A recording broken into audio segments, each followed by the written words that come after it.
This is your morning in 8 minutes. A reminder this morning, don't set fires for the time being. That's the message from fire officials as we're under a high fire warning. These dry conditions tend to happen twice a year, in October and November, and then in February and March. You can help by keeping your property clean of burnable brush. Also avoid any unnecessary brush burning or bonfires until we get more rain or officials give the all clear. And the Carolina forest wildfire is now over 2,000 acres. It remains at 30% contained. Officials say winds will be a problem. More than 500 first responders are using plows, water drops, and drones to try to contain the flames. Authorities say they're still investigating how this wildfire started and where it started and trying to nail down a cause, but say lightning is likely ruled out. Several homes are damaged. Thankfully, none have been destroyed. Horry County Fire says it could take days to contain the flames. A burn ban is in effect across all of South Carolina. And we are continuing to follow the sad news from the Parton family this morning. Dolly Parton's husband, Carl Dean, has died. The family's publicist announced his death last night.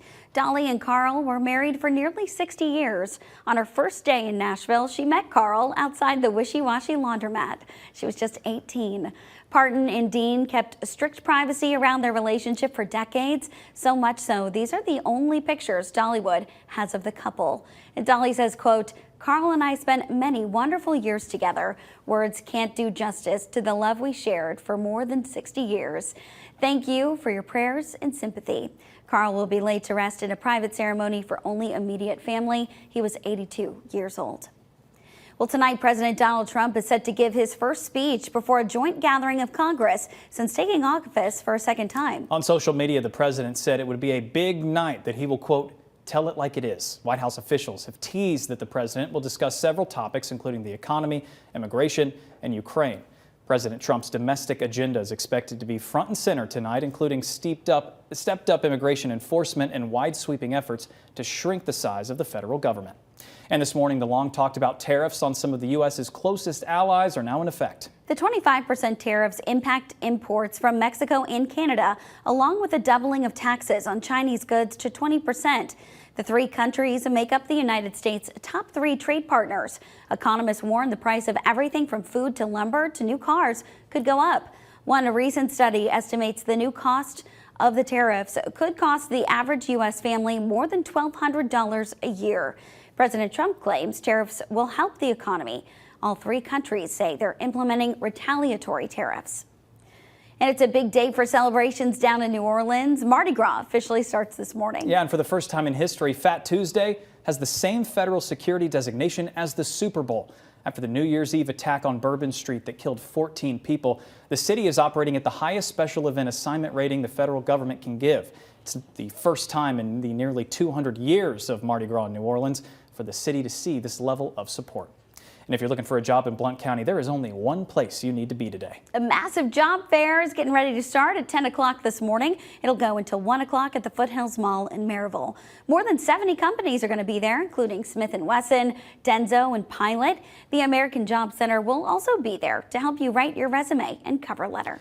And we got a few recall alerts for you this morning. Gas boilers, take a look at this. They're now recalled after 2 people died from carbon monoxide poisoning. Triangle Tube recalling the Prestige Solo, Prestige Excellence, and Airco Esteem. Federal regulators say the boilers can release carbon monoxide due to delayed ignitions or component damage.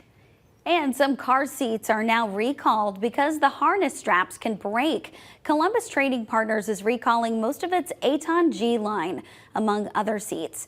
Federal regulators say a hook on the seat could bend and allow the harness strap to detach, potentially causing whiplash or other neck injuries. And it's something we've been talking a lot about recently. Crews with TDOT and Knox County say they're hard at work patching potholes after the recent winter weather. For some drivers, hitting a pothole can cause hundreds of dollars in repairs to your car. This is the time of year when potholes grow. Knox County Engineering says even though this is one of their busier times of the year, they still try to respond to every pothole call within 24 hours. TDOT's been patching potholes for a week and will continue to do so. They say these patches are temporary and they'll reassess these issues during the spring and summer. If you hit a pothole, make sure to take a look at your car before a bigger problem arises.